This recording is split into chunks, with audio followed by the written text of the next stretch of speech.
La salle des fêtes, elle a été construite dans les années 1929-1930 par la municipalité de Maurice Paulet, le maire de cette époque. Elle était de style art déco. C'est l'œuvre d'un architecte qui s'appelait Jean Brunel. Elle est située donc dans ce parc municipal qui était la propriété anciennement de Néry du Rosé, qui est notaire et tout ça, ce grand bâtiment.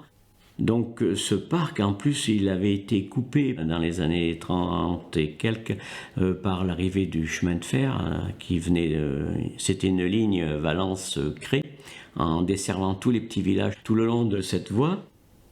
Elle empruntait souvent les bords de route qui, des fois, provoquaient des accidents de calèches. Les calèches se prenaient dans les rails du train et ça cassait les roues. Voilà, alors c'était des histoires comme ça. Donc cette salle, elle pouvait à l'époque, sur le plan initial de l'architecte, et puis les consignes de sécurité étaient loin d'être les mêmes qu'aujourd'hui, elle pouvait contenir jusqu'à 500 personnes. Du côté gauche de la scène, quand on est à l'intérieur, il y avait une loge qui permettait aux artistes de se mettre en tenue pour leur festivité. Et à droite, c'était une cuisine, petite cuisine, un fourneau à l'époque, et puis après un gaz.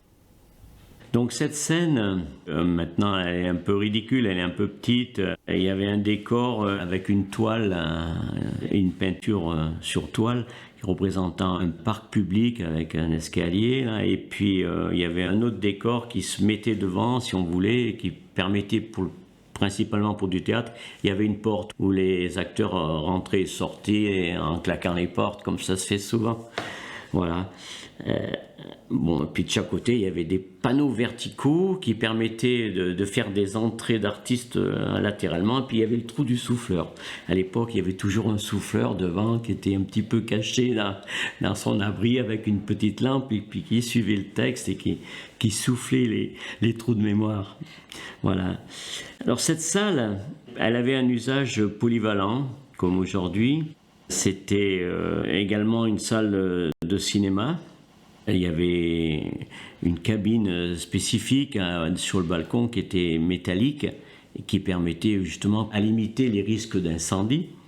Au niveau acoustique, elle avait une assez bonne acoustique parce que sur les parois, les grandes murales, il y avait une toile de feutre. Donc ça amortissait bien le bruit et pour l'époque, en 1936, donc c'était franchement la salle, vraiment elle était désirée par tout un tas de communes tout autour parce que c'était une salle qui était moderne. Ce bâtiment avait été également fait pour développer en son sous-sol des bains-douches municipaux. Ces bains-douches étaient ouverts. Roselyne en parlera un petit peu parce que c'est ses parents qui tenaient le samedi parce que c'était ouvert le samedi. Il y avait donc 5 douches et 2 salles de bain complètes, baignoire et douche. Donc ça fonctionnait donc uniquement le samedi. Au départ, c'était Madame Audon, la femme du garde champêtre de l'époque, qui tenait donc l'ouverture de ces bains-douches. Et elle vendait, comme Madame Badard plus tard, des savonnettes et des petites berlingots de shampoing pour ceux qui n'en avaient pas. Par contre, le mari, le garde champêtre, avait pour mission d'alimenter la chaudière en charbon, du matin au soir. Et puis alors, du côté ouest, se trouvait la cantine des écoles publiques du village. C'était une seule pièce avec un évier et puis un fourneau. Donc le matin, la cantinière, elle passait pour relever aux portes de chaque classe et sur une ardoise, il y avait marqué le nombre d'enfants qui prendraient le repas le midi. Donc voilà, elle faisait en sorte que tout le monde mange à sa faim.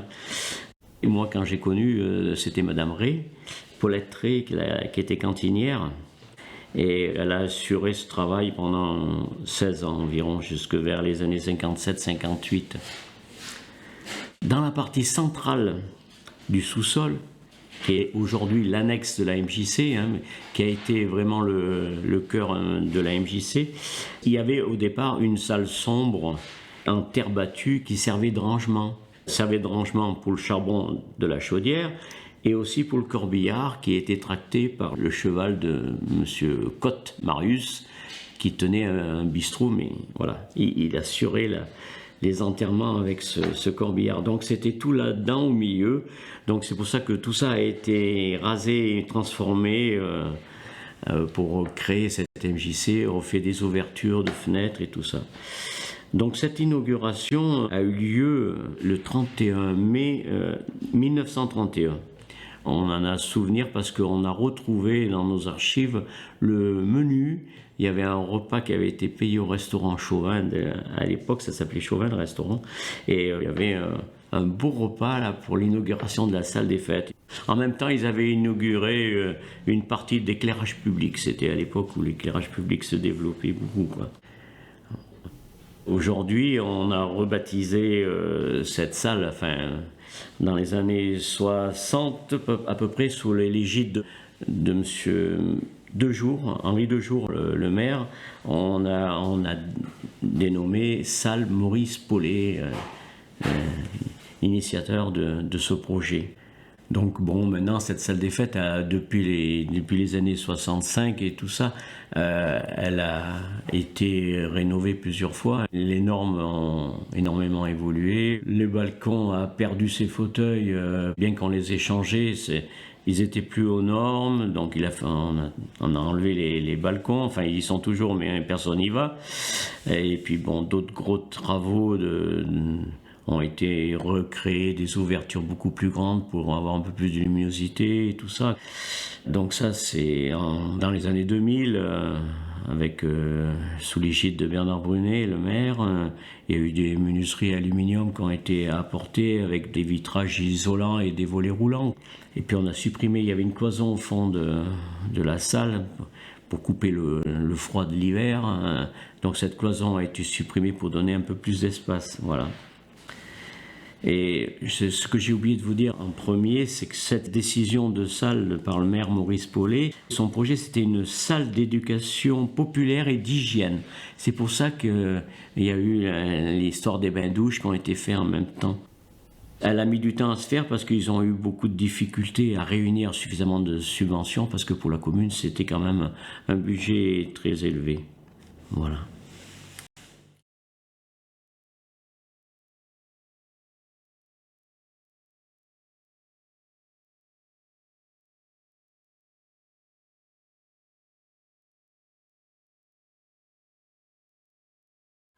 La création du comité de jumelage, à l'origine, c'est Roger Marty, qui a été élu maire en 1965 à Montméran, qui était un ancien résistant, ancien sous-préfet aussi pendant, je crois, l'occupation, et qui désirait créer des liens à M. Malène, maire de Saint-Péray à l'époque, qui lui a proposé de chercher avec lui et qui lui a proposé de prendre contact avec la commune de Groß-Biberau, qui est à 10 km de celle de Groß-Umstadt, qui était jumelée avec Saint-Péray. C'est comme ça que la commune a rencontré la commune de Groß-Biberau et son maire Karl Steuernagel. Donc Roger Marty, en 1966, a commencé à organiser des réunions avec des échanges avec les dirigeants, les responsables de la commune de Groß-Biberau, et ça a été un peu long à se décider. J'ai pas participé aux premières rencontres puisque j'étais sous les drapeaux, et je suis venu moi au comité de jumelage, au groupe qui a travaillé pour le jumelage en tant que président de la MJC, où j'étais élu en 1967 au retour du service militaire, et j'ai donc participé à partir de ce moment-là à différents échanges avec les communes. Donc la première réunion, je peux difficilement en parler, je crois que c'était en 66 avec M. Marty, Jacques Fraisse, René Romazini, et puis la deuxième réunion, je crois, avec Roland et Marie-Rose Vallon. Et ensuite, s'est mis en place des échanges. En tant que président de la MJC, j'ai organisé la première réception de jeunes, un bus complet de lycéens de la région de Groß-Biberau. qui est venu passer un week-end et camper au stade. Et là, nous avons organisé un match de foot avec l'éveil sportif montméranais, qui était une autre association qui soutenait le jumelage, le projet de jumelage. Voilà. Donc, première rencontre, c'est des jeunes de Gros-Bibérault qui sont venus à Montméran, donc dans les années 68-69. Ensuite, fin 69, est arrivée une délégation d'une vingtaine de membres au mois de septembre de Gros-Bibérault à Montméran. Et là, le jumelage commençait à se préciser. Et Roger Marty, le maire, était quand même hésitant, puisque on était très peu de temps après la guerre, et son conseil municipal n'était pas particulièrement favorable. Et un jour, alors que j'étais encore président de la MJC, il est venu me voir et il m'a dit: Bernard, est-ce que vous pouvez me soutenir, parce que je ne suis pas sûr que le jumelage soit accepté par mon conseil municipal. Est-ce que vous, le foot et la MJC, donc, vous seriez prêt à me donner un coup de main? Je lui ai dit: bien sûr, nous, on est partie prenante du projet. Et il a proposé d'organiser un référendum. On était d'accord et nous l'avons organisé sous le nom de la commune, mais dans les locaux de la MJC. Pas grand monde, mais enfin à l'époque, je ne sais plus combien il y avait d'habitants à Montméran. Il y a eu un peu plus de 300 votants. Enfin, un peu plus de 300 votants. 300 voix pour, je crois, au lieu d'un peu plus, et très peu de voix contre. En fait, on a considéré que les gens qui étaient défavorables, parce qu'il y en avait, n'étaient pas venus voter. Donc, fort de ce résultat, Roger Marty a dit à son conseil municipal: voilà les résultats, j'engage les démarches pour finaliser un accord de jumelage. C'est comme ça que a été mis en place l'organisation du jumelage. Donc dans les années, ça a été un peu long, hein, après le référendum, après l'organisation du référendum. Moi-même, j'ai été la personne avec 2 ou 3 autres, Alain Serre, Armand Vincent, Marie-Rose Vallon et Roland. Nous avons organisé le premier déplacement de jeunes à Gros-Bibérault au mois d'août 70. 25 jeunes nous avons emmenés qui campaient pour la plupart au camping de Lichtenberg, qui est un village à côté de Gros-Bibérault. Et nous étions les adultes hébergés dans quelques familles. Donc première rencontre à Gros-Bibérault avec des adultes et puis des jeunes de la MJC. Voilà. Ensuite, 71, j'abandonne la MJC et fin 71 se met en place le groupe de travail pour constituer le comité de jumelage. Le comité de jumelage se crée le mois de février de 72. J'ai été élu président et le jumelage à Montméran, la cérémonie du jumelage à Montméran a eu lieu au mois d'avril 72. Et la cérémonie du jumelage en Allemagne a eu lieu en septembre 72, 6 mois après. Voilà un petit peu comme s'est déroulé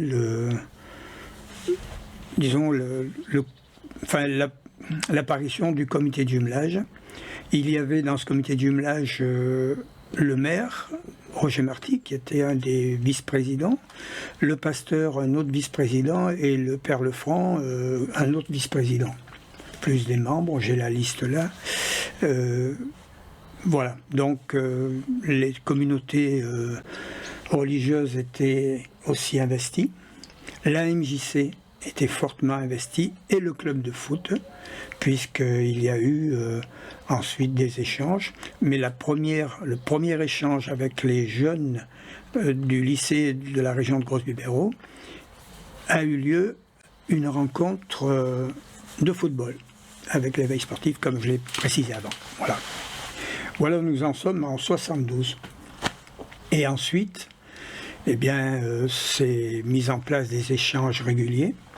Je me souviens du premier échange du club de foot, le 31 juillet 74. Il faisait très très chaud, un voyage très pénible, avec les bus de l'époque, où on avait rempli le maximum de places et de strapontins. Voilà.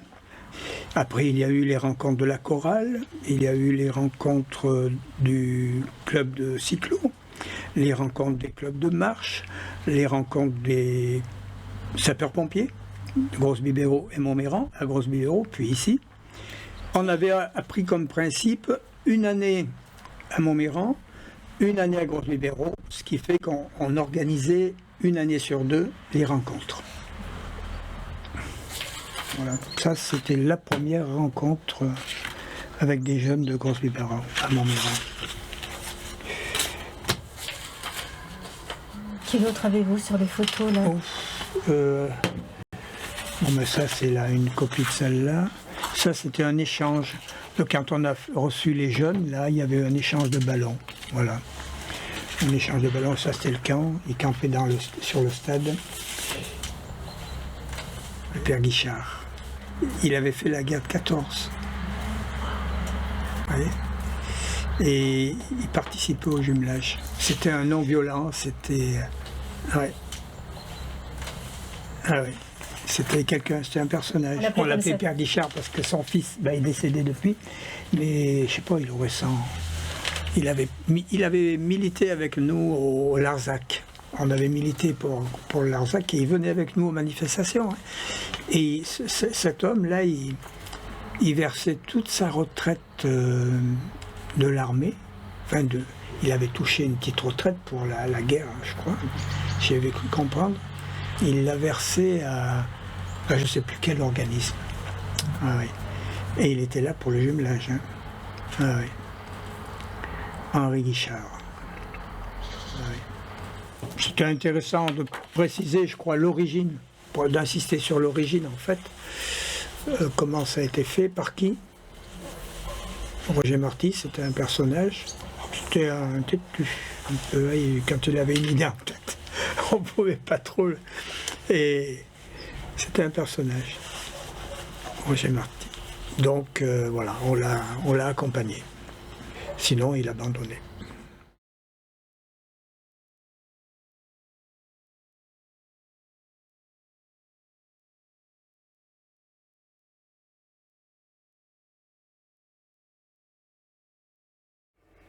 J'ai découvert que le club avait été fondé en 1947. Et je crois que c'est intéressant de lire l'article 2. La société a pour but de développer par l'emploi rationnel de la gymnastique, de la culture physique et de tous les sports en général, la force physique et morale des jeunes gens, de préparer au pays des hommes robustes et de créer entre tous ses membres des liens d'amitié et de solidarité. La durée était limitée. Donc c'est quand même intéressant, c'est après la guerre de 39-45, alors on dit qu'il faut former des hommes forts et costauds dans l'association. Mais en fait, ça s'est développé essentiellement par le football. Un petit peu de basket, on doit faire des recherches sur le basket, puisqu'à Montméran, il y a d'ailleurs une place qui s'appelle la place du basket, et donc on devait y jouer au basket à l'époque. Voilà. Je vais vous parler de la période où j'ai été entraîneur, éducateur, bénévole à l'ESM, pendant une période qui commence à 83 et qui se termine à 2003-2005, pendant une vingtaine d'années. Alors, cette période, c'est un peu difficile d'évoquer sans parler de ma formation. J'ai appartenu à un club extraordinaire dès 15 ans en Algérie, le Racing universitaire d'Alger.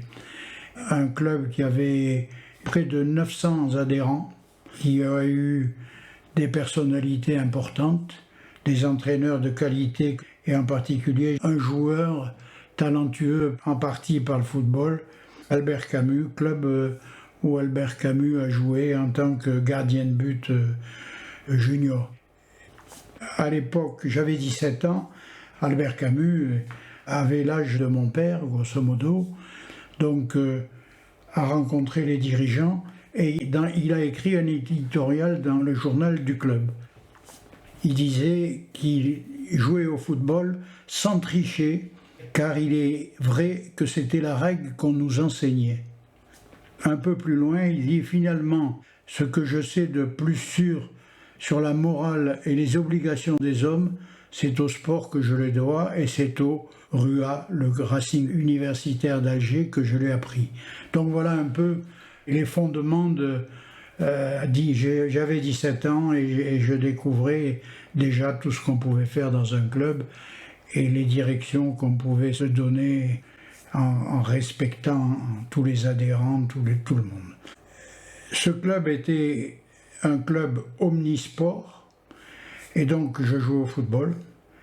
Et quand la saison de football se terminait, je faisais de l'athlétisme.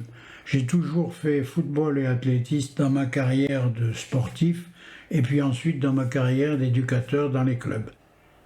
Sur ce plan-là, j'ai proposé à l'ESM de s'associer aux autres clubs du village parce qu'il y avait un club de rugby, il y avait un club de tennis, il y avait du judo à la MJC, il y avait du cyclotourisme et de dire les enfants pourraient pratiquer l'ensemble des activités et ce serait à eux à choisir après une période de 2-3 ans de pratique au plus jeune âge, de dire eh ben moi ce qui m'intéresse c'est le rugby, moi ce qui m'intéresse c'est le football.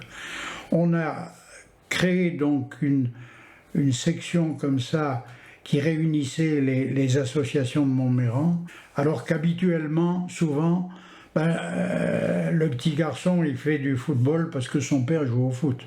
Voilà, ça a tourné peut-être 4-5 ans comme ça, de cette façon. J'ai aussi lancé l'idée de faire, quand les enfants s'inscrivent au club, de faire une charte. Et dans un petit document, partageons avec le foot, c'était distribué à tous les joueurs, à tous les éducateurs, à tous les dirigeants, pour dire, eh bien voilà ce qu'on veut faire à l'ESM quand on fait du football. Ça fixait les orientations les plus importantes. Dans un club départemental, comme était l'éveil sportif montméranais, il y avait des engagements très importants de dirigeants et de personnes, et par exemple, il y a donc toute une équipe de dirigeants il y avait des vieux vestiaires et qui a construit des vestiaires, salles de réunion toutes récentes, qui a eu des aides bien sûr de la municipalité, mais c'est les joueurs et les dirigeants qui ont fait ce travail, et ça aussi c'est à signaler et c'est important.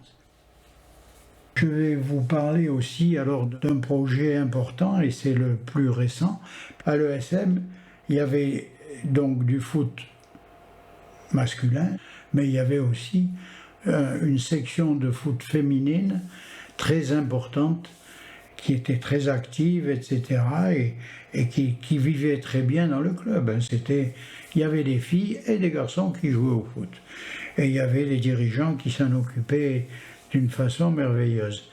Et en 98, c'était la Coupe du Monde en France, et en écoutant une émission sur le football sur Arte, il y avait un petit débat, et des personnalités, des personnes ont indiqué mais on parle du foot, on parle des hommes, on parle des garçons qui jouent au foot, mais il y a des filles qui jouent au foot.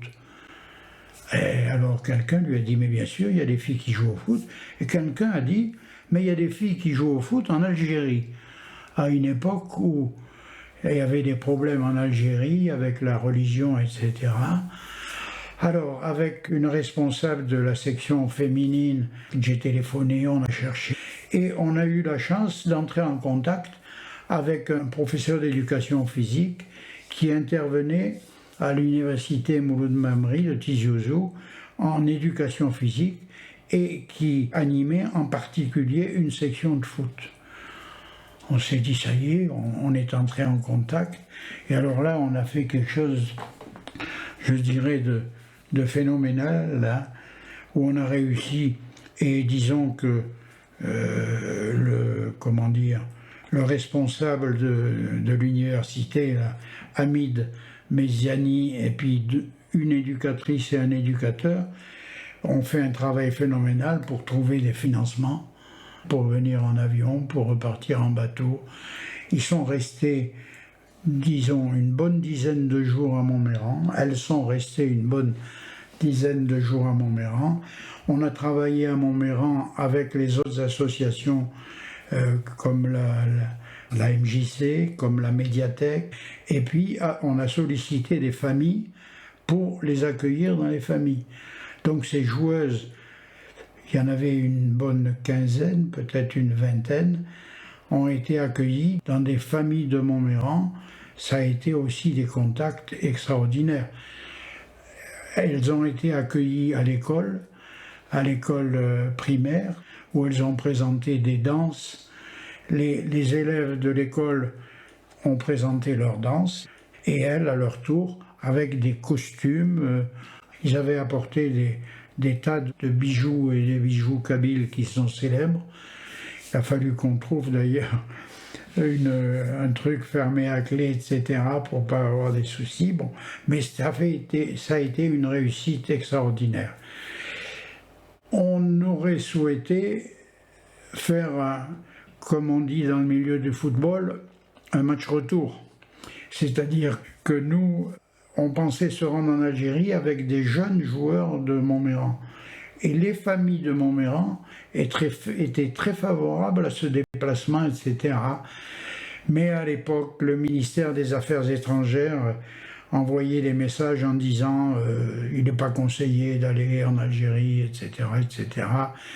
Et c'est dommage, on n'a pas réussi à... Et puis Hamid Meziani, avec qui j'étais encore en relation, m'a dit on aura de la peine on n'a pas un établissement collectif qui pourrait les accueillir, et dans les familles ce sera peut-être un peu plus difficile que quand les jeunes filles sont venues à Montméran dans les familles. Bon, voilà, je crois que dans cette période, comme je le disais en préambule, il y a toujours un travail d'équipe, un travail collectif, et c'était très agréable. C'est une appellation intéressante, l'éveil sportif montméranais. La terminologie de mon métier, quand j'ai été à l'Éducation nationale, on parlait de professeur d'éducation physique et sportive. Aujourd'hui, mon fils a fait le même métier que moi, et on parle de professeur de sport.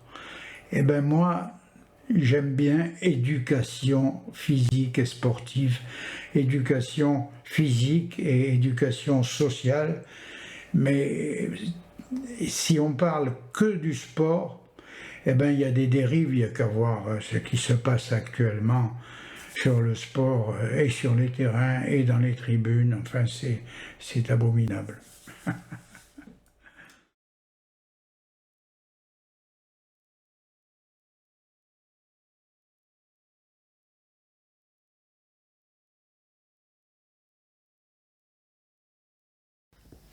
Pour moi, la vie publique a commencé dans les associations parce que j'étais donc actif au niveau de la création de la MJC.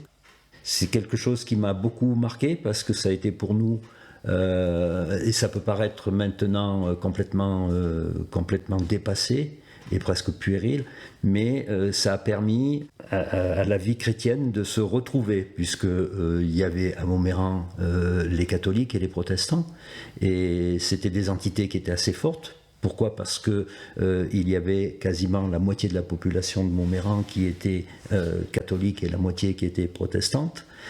Et donc ce rassemblement, vie commune, à la rencontre des gens, hein, ça c'était pour nous, pour moi c'était quelque chose d'essentiel, de très important et d'essentiel, de partager des projets, de partager des actions. Par exemple, la MJC, eh bien, on nous a mis à disposition, la municipalité de l'époque nous avait mis à disposition des locaux. On a rénové tout ça, on a tout remis ça en ordre pour que, enfin du moins, on a rénové de façon à ce que ce soit un accueil. Et c'est vrai qu'on se retrouvait au moins une fois par semaine, voire 2 fois par semaine, pour y travailler, pour donner donc un peu de vigueur aussi, et puis pour assurer le fonctionnement de cette association. Et ça a été pour moi le départ. Ce qu'il y a, c'est que effectivement, je pense qu'il y a eu à une époque, donc dans les années 70, il y a eu un noyau. Vous dire de quoi il émane, je n'en sais trop rien, mais il y avait justement, j'en reviens toujours parce que ça m'a beaucoup marqué, il y avait donc une activité relativement forte au niveau donc chrétienté, c'est-à-dire protestante et catholique, c'est-à-dire que les protestants avaient une activité forte, les catholiques aussi.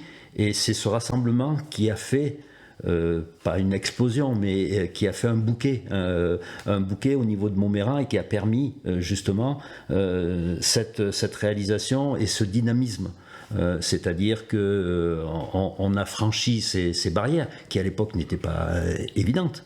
Et on le revoit bien dans le cheminement. On a eu à l'époque un maire qui a osé, je dis osé, mettre en place un jumelage. Et dans une ville, dans un village comme Montméran, qui est un village qui était un village essentiellement agricole, ça à quelque part il y a eu des affrontements qui se sont faits, et le maire de l'époque, moi je lui tire mon chapeau parce que il a su donc nous convaincre que le jumelage était quand même c'était un lien que l'on faisait au-delà de notre village, que c'était plus notre village, mais que on débordait largement sur notre petit clocher qui est Montméran. Et là, on s'est rendu compte qu'il y avait d'autres gens qui pensaient différemment de nous, qui pensaient comme nous, qui avaient aussi on avait des liens communs avec eux, on se rendait compte, même n'étant pas du même pays, eh bien on a créé une dynamique. Et c'est vrai que maintenant, eh bien, on se rend compte que ce mouvement, eh bien, il est toujours là. Bien que nous on vieillisse, et puis on se rend compte qu'il faut peut-être essayer maintenant de se renouveler, mais on ne se renouvellera pas, le renouvellement ne sera pas fait de la même façon, et c'est normal, parce qu'il y a d'autres envies, il y a d'autres modes de vie, les gens n'ont plus les mêmes aspirations que ce que nous on avait à notre époque, et c'est normal, mais peut-être que ça crée un autre champ et peut-être une autre dynamique qui va certainement se prolonger après nous, quoi. Mais c'est vrai qu'on a été, nous, pendant longtemps, et par le biais de la MJC, il faut le reconnaître, c'est la MJC qui a galvanisé tout cet engouement au niveau de la population et des jeunes. Puisque nous à l'époque, donc en 70, moi j'avais 20 ans, et on aspirait à découvrir le monde, à le transformer, et ça, si on n'avait pas eu ce lien avec fort avec deux entités montméranaises, eh bien ça ne serait pas fait. Et peut-être que le village en aurait pâti parce qu'il y aurait eu moins de dynamique. Et c'est pour ça que de l'extérieur, on voit le village de Montméran dynamique. On voit le village de Montméran dynamique parce que effectivement, c'est un village d'accueil. Et c'est un village qui avait beaucoup d'activités, il y avait beaucoup de remue-ménage dans ce village. Il y avait des associations qui se créaient parce qu'il y avait des envies diverses, mais des envies, et actuellement je crois qu'on est à peu près à une quarantaine d'associations à Montméran. On est entre 35 et 40 associations à Montméran, ce qui est quand même assez remarquable pour 3000 habitants actuellement, quoi. Et la MJC, elle a permis cette émergence de ces associations et qui ne sont pas une émanation de la MJC. Mais ça a permis, voilà, un bouquet. Moi, j'imagine ça avec un bouquet. Voilà. Il y a peut-être la MJ, mais à côté, il y a tous ces bouquets qui se font et qui sont donc pour moi une certaine réussite. Une certaine réussite de ce qui a pu se faire et se produire dans les années 70.